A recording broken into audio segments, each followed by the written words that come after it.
अब भगवान शिव बंसी कैसे बने?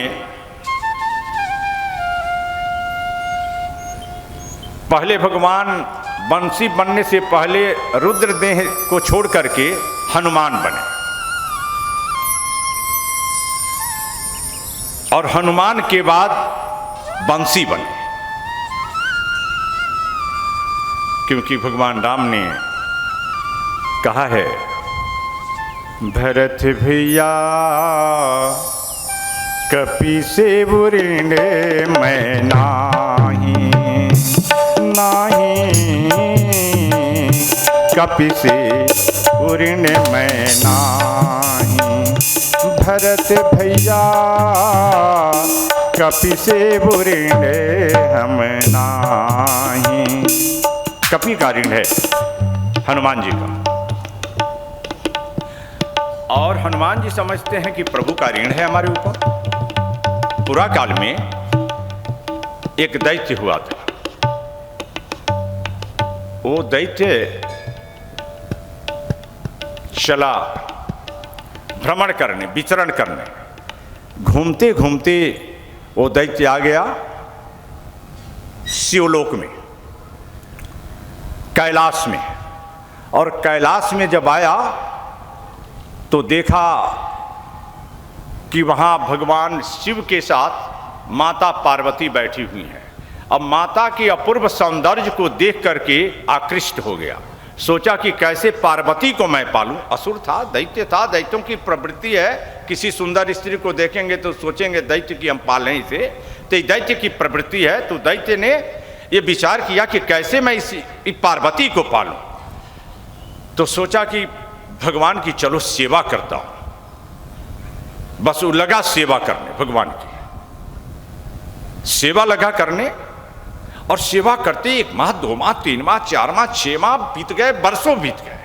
सेवा करते करते भगवान तो भोलेनाथ हैं, और भोलेनाथ प्रसन्न होकर के कहा कि वत्स, तुम्हारे सेवा से मैं बहुत प्रसन्न हूं, कुछ मांग लो। कहा कि नहीं प्रभु, सेवा के बदले क्या मांगूं, बस आप अपने शरण में रखें। लेकिन अंदर तो चालाकी थी कि कोई ऐसा युक्ति मिले जिससे हम पार्वती को पाएं। तो सोचा प्रभु सेवा को ही बदले में सेवा ही दिया जाए, सेवा मैं करना चाहता हूं। अच्छा कुछ तो मांग ले। अब नाम ठारा क्या, आप लोग कितने इसमें भोले बाबा की पुजारी हैं? इसमें जो बैठे हुए हैं कितने लोग भोले बाबा की पूजा करते हैं? बस 1 2 3 4 5 6 7, बाकी लोग नहीं करते हैं। भगवान शंकर जी की पूजा बाकी लोग नहीं करते। अरे हाथ उठाइए ना, इतने लोग पूजा करते हैं। क्या नाम है? 2 अक्षर है। क्या है? 2 अक्षर है, भो। अभी अभी भक्त बोला भो, चले भगवान कहते ले ले ले ले ले ले, जो इच्छा हो सो ले। इसलिए नाम ही है भोले, भो तो ले। झटपट प्रसन्न हो जाने वाले शिव है। प्रसन्न हो गए। उन्होंने क्या मांग मांग, क्या चाहता है? तो दैत्य ने, असुर ने कहा, हमने सुना है सरकार कि आपने अपने त्रिनेत्र की अग्नि से कामदेव को जलाया। हाँ बिल्कुल बात सत्य है, कामदेव को मैंने त्रिनेत्र खोल करके जलाया था। फिर पूछा, सरकार मैं ये भी सुना है कि प्रलय जब करना होता है तो आप अपने तृतीय नेत्र को खोलते हैं, सारा विश्व ब्रह्मांड जल जाता है उससे।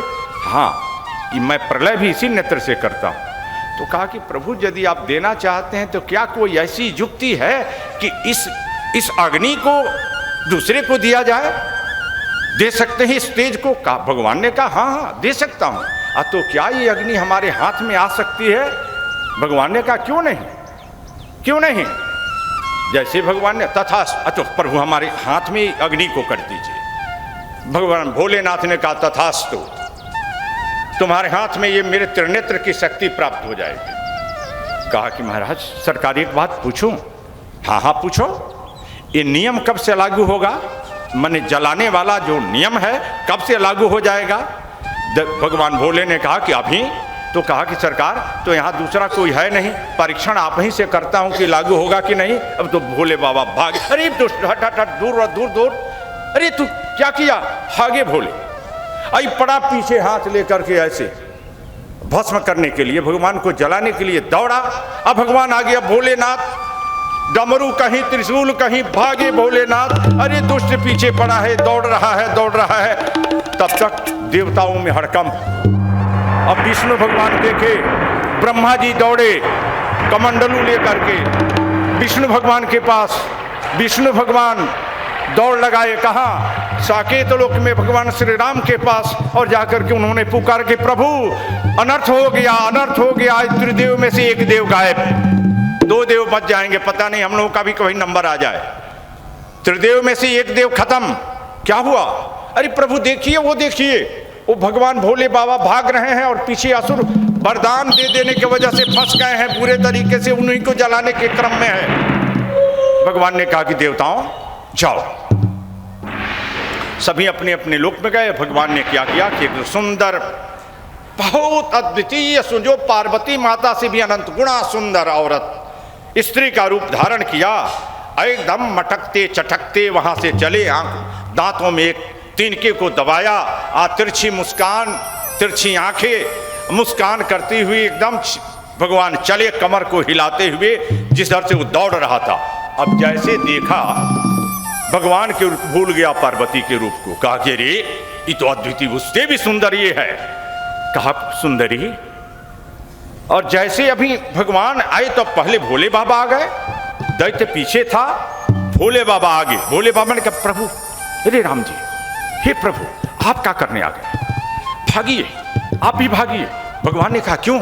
अरे पीछे देखिए वो आ रहा है, आपको भी भस्म कर देगा, भागिए भागिए। भगवान ने कहा कि अच्छा आप भाग करके छुप जाइए, देखिए मेरी लीला को। आप भाग करके कंदरा में छुपिए, पीछे हो जाइए।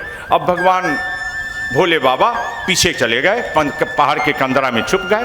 भगवान राम ने अपने सुंदर स्त्री का रूप धारण किया। वो दैत्य आया और देखा आकर्षण, जब भगवान के आकर्षण को, ओ सुंदर मुस्कान, बड़ी बड़ी आंखें, कजरारी आंखें, वो जुल्फों की एकदम लहरों को जब देखा तो पार्वती को भूला और कहा कि सुंदरी तुम कौन हो? तो भगवान ने कहा कि हे असुरराज, मैं गंधर्व कन्या हूं, गंधर्व लोक से आई हूं और मैं अपने समान अनुरूप वर ढूंढने के लिए चली हूं। तो अब तक कोई वर नहीं मिला। सुंदरी ने कहा कि, भगवान ने कहा कि नहीं, मेरे अनुरूप कोई नहीं मिला, किसी में कोई कमी, किसी में कोई कमी, किसी में कोई कमी। तो कहा कि मैं तो सर्वसमर्थ हूं, अब तो इसको अपने को प्रसूत करना था, मैं तो सर्वसमर्थ हूं। कहा कि हाँ वो तो मुझे दिखाई पड़ रहा है, क्या क्या कर सकते हो, बल में बहुत अधिक हूं। अच्छा और क्या? अरे मैं चाहूं तो पूरे विश्व ब्रह्मांड को खाक कर दूंगा जला करके। अरे ऐसी बात है? अच्छा ये सारी गुण तो आप में है, बड़े बलशाली आप हैं, आप में अनेक खूबियां हैं, शक्तियां हैं, किंतु नाचने आता है कि नहीं? नाचने की कला भी जानते हैं? कहा कि नहीं, नाचने की कला तो मैं नहीं जानता हूं। तब तो सुंदरी ने कहा, भगवान ने कहा कि तब तो हमारी और आपकी शादी नहीं होगी, इसलिए कि जो हर कला में निपुण हो मैं उसी से अपना विवाह करूंगी, वरण उसी को करूंगी। तो असुर ने हाथ जोड़ करके कहा कि क्या सुंदरी तुम्हें नाचना आता है?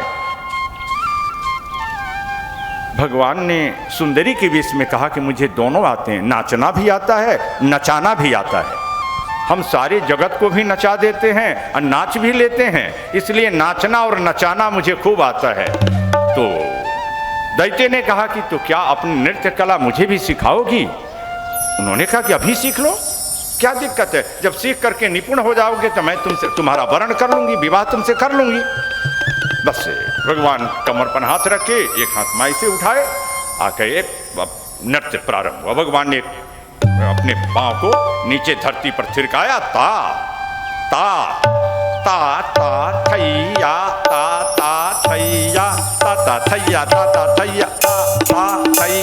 अब हाथ करते गए, आसुर भी देखा देखी वैसे ही, ऐसे जैसे जैसे भगवान ता ता थैया, ता ता थैया, ता ता थैया, ता ता थैया, ता ता थैया, ता ता थैया। भगवान ने कहा दोनों हाथ माथे पर रख लिया। अब असुर को भी ज्ञान नहीं था, वो भी दोनों हाथ अपने माथे पर रख लिए, बस बस मासुर खत्म। गया, भस्मासुर गायब। अब भगवान भोले बाबा निकले और निकल करके भगवान राम के चरणों में पड़ गए और उन्होंने कहा कि प्रभु आपके बहुत ऋण है, मैं कर्ज हुए, आपने मेरी प्राण भी बचाई और मेरी प्रतिष्ठा भी बचाई।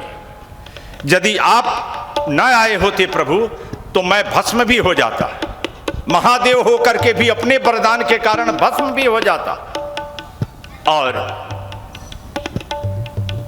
भस्म भी हो जाता और मेरी पार्वती भी ये असुर लेकर के चला जाता। तो आपने हमारी प्राण की भी रक्षा की, आप मेरे प्राण प्रिया की भी रक्षा की, दोनों की आपने रक्षा की है। इसलिए प्रभु मैं इस एहसान को, आपके इस कर्ज को, यदि बंदर भी बनना हो तो मैं आपके बंदर बन करके इस कर्ज को चुका दूंगा। वहीं भगवान का जब रामावतार हुआ तो वहीं भगवान शिव रुद्र बंदर हनुमान बन करके वहीं आए। इतनी सेवा किया उन्होंने भगवान की कि हनुमान जी की सेवा से भगवान को कहना पड़ा, जब भगवान का राज्याभिषेक हुआ है लंका से, ये तो पूरी कथा राम कथा कभी होगी तो सुना पाऊंगा, उसका ठोस में मुझे जो बताना था कि वंशी क्या है, तो भगवान का राज्याभिषेक हुआ तो उस समय उन्होंने भरत जी से कहा कि भैया भरत, मैं कपि के ऋण को कैसे चुकाऊं, कपि के ऋण को कैसे चुकाऊं। तो भरत जी ने कहा कि हे भैया आप तो सर्वांतर्यामी हो, आपसे भला क्या छुपा है, कर्ज तो है कपि का। तो हनुमान जी से ही पूछ लिया जाए, उन्हीं से कि यह कर्ज कैसे उतरेगा।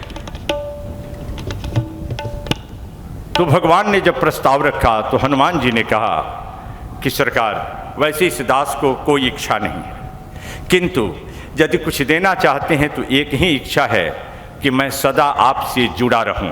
तो भगवान ने कहा कि ठीक है, अब मेरा अगला अवतार जब द्वापर का आएगा, कृष्ण रूप में आऊँगा, तो तुम बंसी होकर के मेरे अधरों से सदा लगे रहोगे।